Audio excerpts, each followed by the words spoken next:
Muy buenos días, estimados amigos. El tema en cuestión es el IVA efectivamente pagado. Este tema ha causado una serie de controversias e interpretaciones diversas, no solamente causando confusión entre los contribuyentes, ¿no?, sino entre los mismos profesionales del área. Vamos a empezar haciendo mención a lo que establece el artículo 5 de la ley 2492, donde menciona una prelación normativa. Para efectos de este análisis, vamos a mencionar lo que es la Constitución Política del Estado, las leyes, los decretos supremos y las resoluciones administrativas del Directorio del Servicio de Impuestos Nacionales. El decreto supremo número 4198 del 18 de marzo del 2020 establece medidas tributarias de urgencia y temporales durante la situación de emergencia nacional por la presencia del brote del coronavirus y fenómenos adversos reales e inminentes, declarada mediante decreto supremo número 4179 del 12 de marzo del 2020, que es la base de análisis respecto al tema en cuestión. El artículo 6 del Decreto Supremo 4198, respecto a la base imponible del impuesto a las transacciones, a los efectos del artículo 74 de la Ley 843, dispone: primero, por el periodo de 3 meses para los contribuyentes del régimen general, categorizado como grandes contribuyentes GRACO y principales contribuyentes PRICO. Segundo, por el periodo de 6 meses para los contribuyentes de la categoría resto. El impuesto al valor agregado, IVA efectivamente pagado, no formará parte de los ingresos brutos que conforman la base imponible del impuesto a las transacciones. Acá tenemos dos conceptos de IVA efectivamente pagado. El primero establece que al momento en que el impuesto relativo se considera efectivamente pagado para la procedencia de su acreditación o devolución, esté en función del sujeto que tiene la obligación de retenerlo y enterarlo. Vale decir, esté en función de si somos compradores o vendedores. El segundo concepto, que se adecua más a lo que establece el Servicio de Impuestos Nacionales, que está respecto al momento en que se hace formal la obligación o el pago en efectivo. El Decreto Supremo 4198 requiere de una reglamentación. Coincidentemente, la RND 102.0008, también en el artículo 6, establece, a efectos de la aplicación del artículo 6 del Decreto Supremo número 4198 de la RND 102.0008, reglamenta: primero, los contribuyentes PRICO y GRACO determinarán y pagarán el impuesto a las transacciones IT con esta forma de determinación por los periodos fiscales de marzo, abril y mayo del 2020. Los contribuyentes resto por el impuesto a las transacciones IT correspondiente a los periodos fiscales de marzo a agosto de la gestión 2020. Esta reglamentación básicamente establece estos dos puntos, no dando mayores luces al respecto. De ahí que se genera una serie de interpretaciones y el Servicio de Impuestos Nacionales, en un primer boletín, establece en un ejemplo un total de ingresos por el periodo de marzo del 2020 de bolivianos 20.000. Establece claramente el IVA efectivamente pagado por el periodo marzo del 2020, que es el 13% del total de los ingresos del periodo.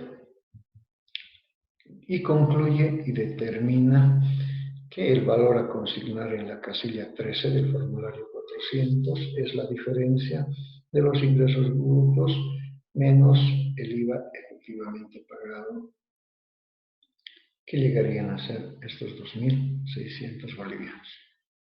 Posteriormente, en una serie de capacitaciones que se han ido dando a través del Servicio de Impuestos Nacionales, establecen tres figuras distintas, ¿no? Con tres ejemplos distintos.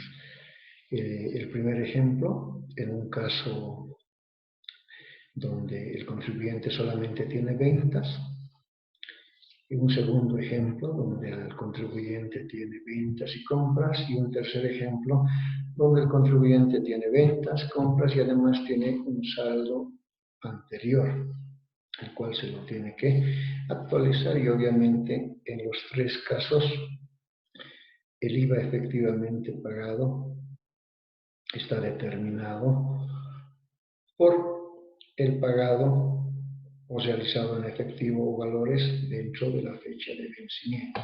Estas dos contradicciones por el Servicio de Impuestos Nacionales han llegado a generar una serie de conclusiones e interpretaciones diversas.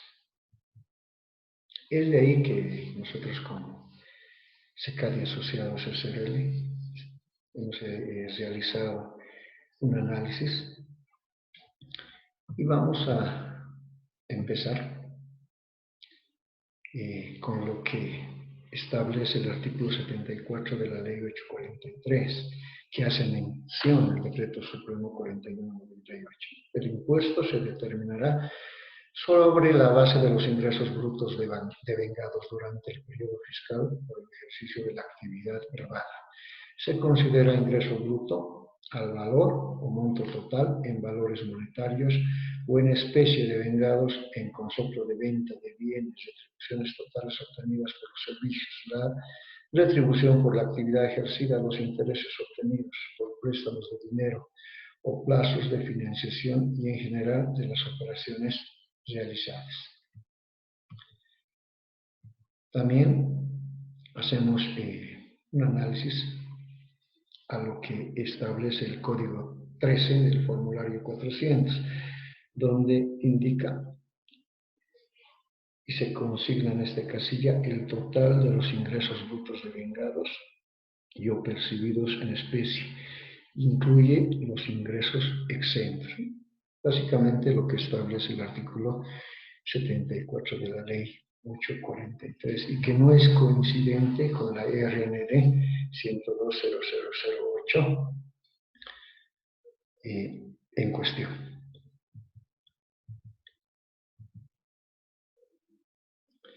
La Ley 2493 en el artículo 5 establece que el impuesto sobre las utilidades de las empresas liquidado y pagado por los periodos anuales, excepto el pago derivado de la aplicación de la alícuota adicional establecida en el artículo 55 de esta ley, será considerado como un pago a cuenta del impuesto a las transacciones en cada periodo mensual, en la forma, proporción y condiciones que establezca la reglamentación. ¿Por qué hacemos hincapié en este artículo 5 de la Ley 2493?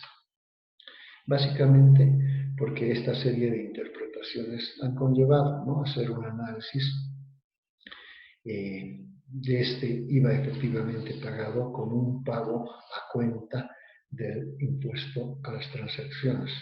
Y claramente lo visualizamos en este artículo, que no es el caso. La Ley 2492, dentro de lo que es el hecho generador, el artículo 19, establece que el término de exención consiste en liberar a una persona del pago de un impuesto de derecho. La exención en términos tributarios es considerada como una técnica con la que, sin alterar los elementos tributarios, como lo son el sujeto, la base, la cuota, tasa, tarifa, se aminora o libera, según sea el caso, la obligación de pago de impuestos a determinadas personas, ya sean estas físicas o jurídicas. Este artículo 19 brinda los instrumentos legales para que se puedan considerar y reconsiderar dentro del Servicio de Impuestos Nacionales. De la misma manera, la Ley 2492, dentro de lo que es la extinción de la deuda tributaria, en el artículo 58 establece que la deuda tributaria podrá condonarse parcial o totalmente solo en virtud de una ley dictada con alcance general, en la cuantía y con los requisitos que en la misma se determine. Estimados colegas, es importante actuar con prudencia. Estamos en un periodo todavía de prórroga para poder hacer las presentaciones respectivas. Esperemos que el Servicio de Impuestos Nacionales pueda manifestarse a esta serie de contradicciones que se han ido dando. Y recomendamos, ¿no?, a las empresas y a los profesionales ser prudentes en este caso y no hacer las declaraciones respectivas aún, ya que nos pueden generar no solamente rectificatorias con mantenimiento de valor e intereses, ¿no?, sino rectificatorias con proyecto.